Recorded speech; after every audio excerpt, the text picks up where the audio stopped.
So in this one, I'm going to talk about one of my very, very favourite movies called Withnail and I. So let's talk about it. I'm a trained actor reduced to the status of a bum. There is, you will agree, certain je ne sais quoi, so very special, about a firm young carrot. Excuse me. These aren't mine, they belong to him. You're drunk. I assure you I'm not, officer. Honestly, I've only had a few ales. If I medicined you, you'd think a brain tumour was a birthday present. You bloody fool, you should never mix your drinks. I have a heart condition. If you hit me, it's murder. I'll murder the Furious! For once, I'm inclined to believe that Withnail is right. We are indeed drifting into the arena of the unwell.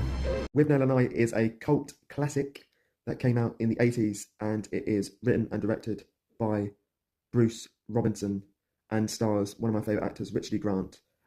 And Paul McGlenn plays his trusty psychic, I, and they are in their rotten townhouse.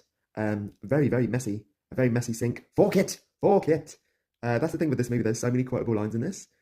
So many quotable lines. If you know this movie, you know it. I at least watch it about maybe like 4 times a year, maybe 3 times. It's just one of those movies that I always put on if I feel tired and I just want to have a laugh.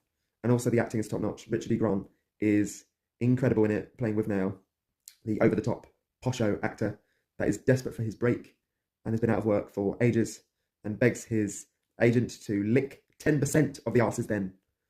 So they decide to go on holiday to the country and leave their grotty flat in London and drive to the country, courtesy of Withnail's Uncle Monty, who's brilliantly played by the legend actor that played Mr. Dursley in the Harry Potter movies. Forgive me, I forget his name. But Uncle Monty is rather flamboyant, let's say, and he has a cottage in the country. And Withnail and I, they travel down to there, or up to there, and it is not what they expect. These two city dwellers struggle with this time in Penrith, Christ, and find themselves getting messed up with the locals, including going into a local cake shop and go, we want the finest wines available to humanity. We want them here and we want them now. Booze. We need more booze. And including upsetting a local poacher called Jake the Poacher. And Uncle Monty very much likes I and very much is keen to gain I's affection. That's all I'm going to say. This movie is I just love it. It's just so good. And Richard E. Grant is so good in this. The script is amazing. It's so good. So 100% check out Withnail and I. And until next time, keep watching those movies.